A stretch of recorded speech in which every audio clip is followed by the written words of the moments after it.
Good afternoon to you. We will continue with the Constitution. In the last class, we have taken legislative relations.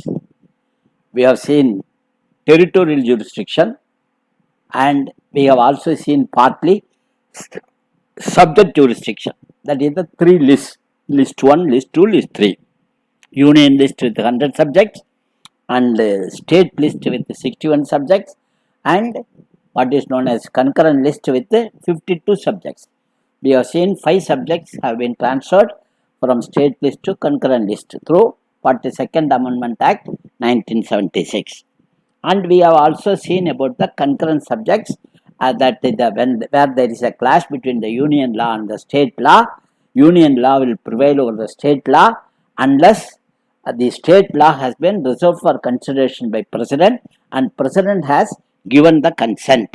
Even in this case, it would still be possible for the Parliament to override such a law by subsequent law. So, this much we have seen. Now, what is the need for concurrent list? That is the question. It is a controversial subject. Many people say the concurrent subject is not necessary. It kills the autonomy of the state. What is the need for concurrent subject? Everything should be either in all federation only 2 subjects. One is union, another is a state. Why do you have a via media? All the criticism are there. There are different opinions about the need of the concurrent list. Concurrent list items fall in the common territory. It is common. Both state and union have common interest on these items. Uniformity of the law throughout the country is necessary in national interest. So, the Parliament legislates. That is the purpose of legislation by Parliament, because to ensure uniformity. Being restricted to its own territory, the state legislature cannot ensure uniformity. If you confine only to the state, how can you uniformity? We have got 28 states, because the problem may be different in different states, and the problems may vary different from one state to another, requiring different treatment. In such a situation, Center can give a broad policy framework on the issues of common interest of national importance. That is the very purpose of concurrent list. So, in the matter of securing uniformity in formulation of law, to ensure flexibility in public policy, and also to guide local efforts, the concurrent list has been evolved in the Constitution. You should understand why the concurrent list has been evolved. What is the need? First requirement is to ensure uniformity, to ensure uniform application of the policies, to give efforts, to encourage efforts in the local area, and also to ensure the what is called public policy, to ensure the flexibility in public policy. That is more important. For example, take for example education. Originally it was in the state list. 42nd Amendment Act 1976 transferred the education to concurrent list. This enabled the union government to assume greater responsibility to reinforce national character of education and also maintain quality and standards of teaching profession. The new education policy, as you know, recently announced, is the best example for the success of the concurrent list. Had education been not in the concurrent list, let us suppose that the education is in the state list, we would have 28 different education systems in different states. Therefore, the need for concurrent list need not be overemphasized. It permits diversity with uniformity. Remember, this is the background of concurrent list. If there is a essay question, why concurrent list is necessary, you should remember this. In United States, of course, there is no concurrent list, because remember, it is not, it is coming together. See, federation was of 2 types. One is coming together and the other is holding together. Our federation is holding together.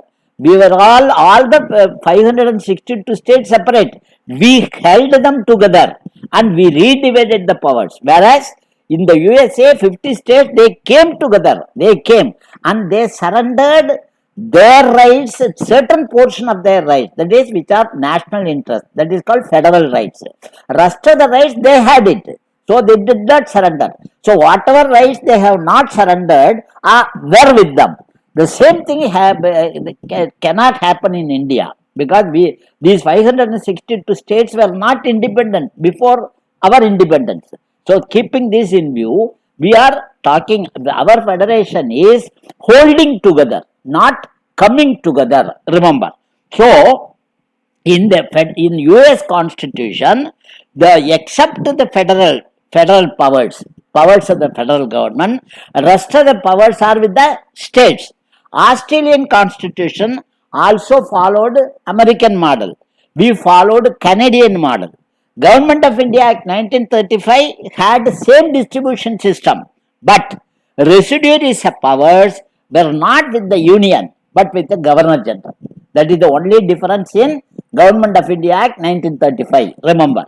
Now, while the above distribution of legislative powers, which I have just now told you, on subject jurisdiction, is the normal circumstances. But what are all the powers, Schedule 7 powers? These are all normal circumstances. But there are certain extraordinary situations where the Parliament is competent to make law on state subject. Extraordinary situation, normal situation, Schedule 7.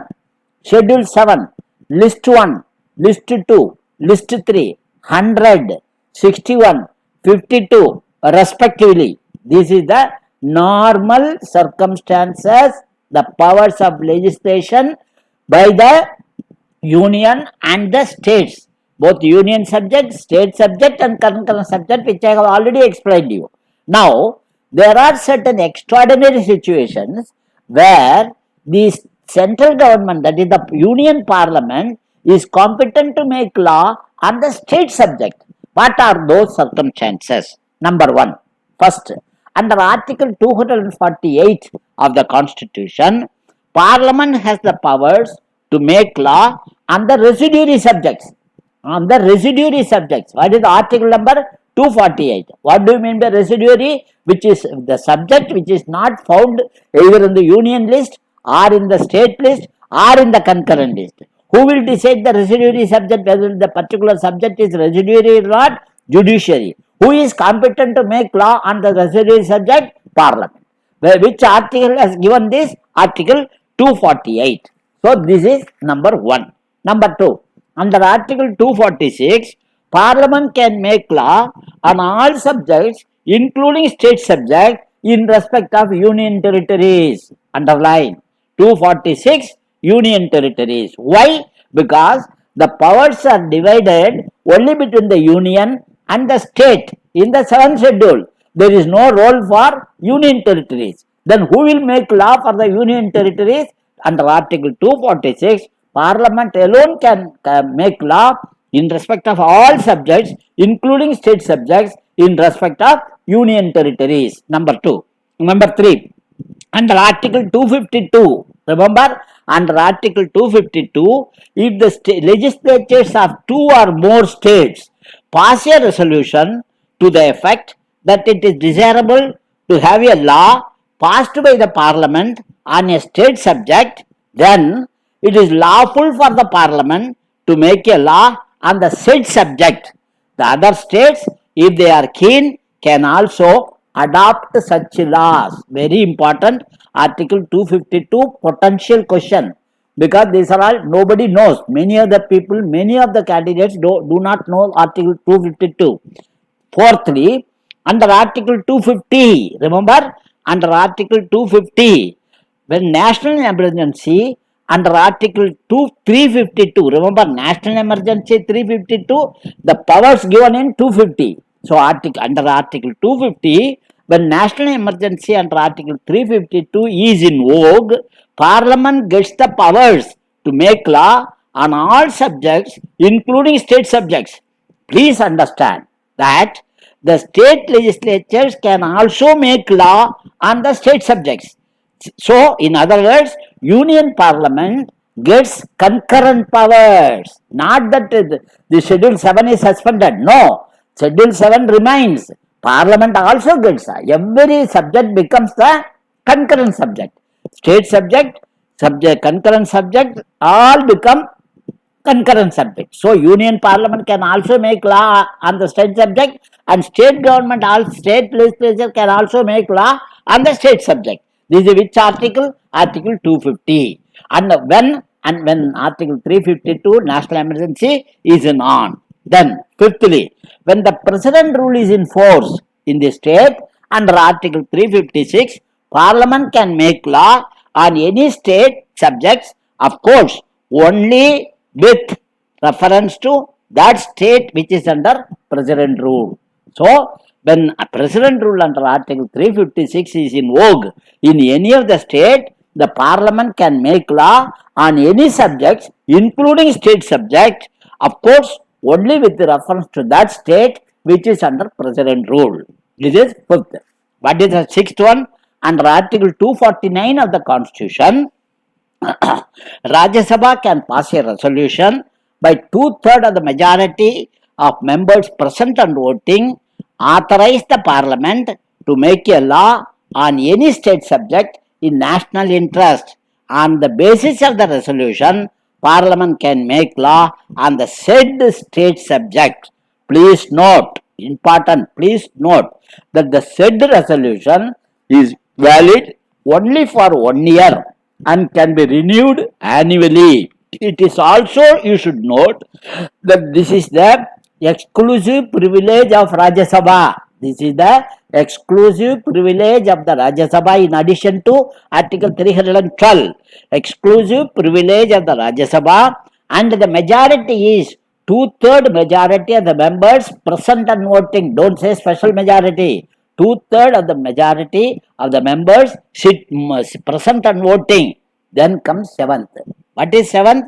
Under Article 253 of the Constitution, Parliament can make law on any subject, including the state subjects, for implementing any treaty or agreement or sanad or convention entered into by our country with other countries. Indo-Bangladesh Treaty recently signed, and consequent constitutional amendment and transfer of villages is the best example. Remember, this is under Article 253. So, these are all the 7 circumstances under which Union Parliament can make law on the state subjects.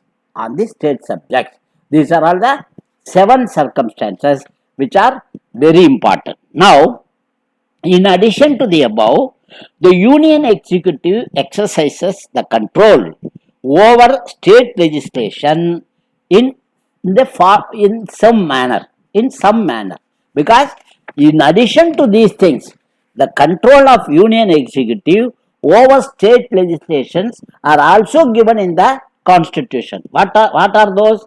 Article 200 of the Constitution empowers the governors of the state to reserve any bill which has been passed by both the houses of the legislature if, in the opinion of the governor, that the bill would be derogatory of the powers of High Court. So, if the bill is derogatory to the powers of the High Court, then the governor should reserve the bill for consideration by President. Number 1. Number 2.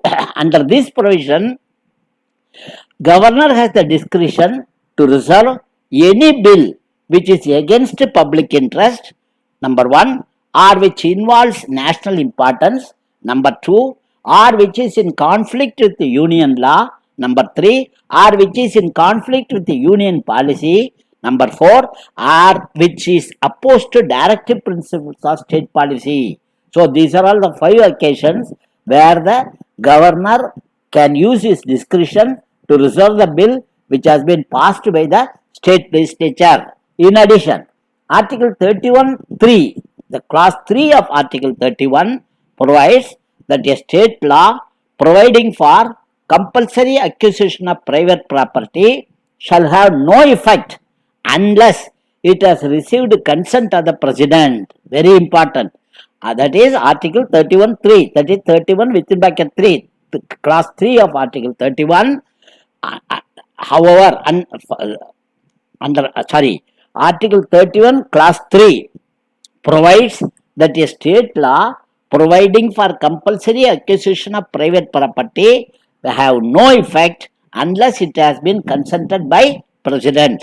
For instance, as you know, Article 31 has been deleted through 44th Amendment Act 1978.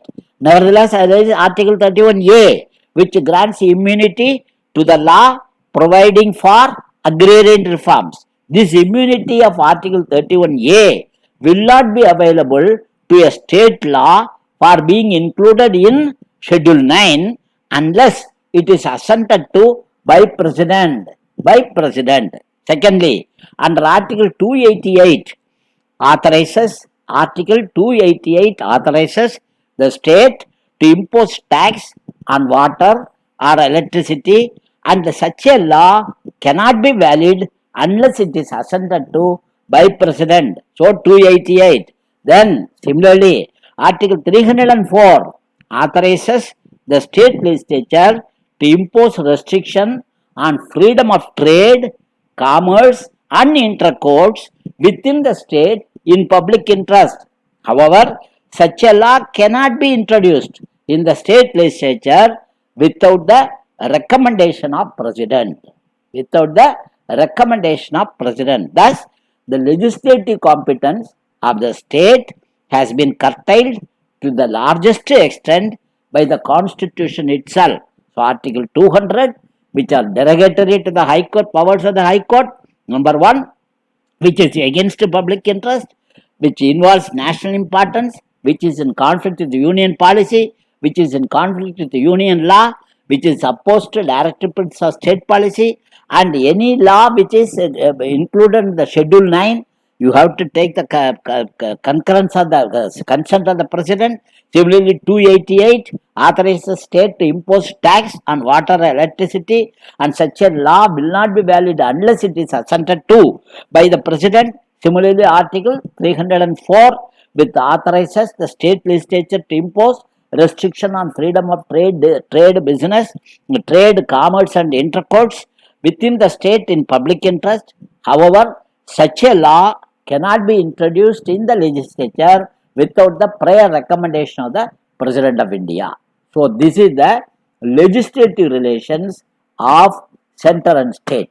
The legislative relations between the center and state has been completed today. Thank you.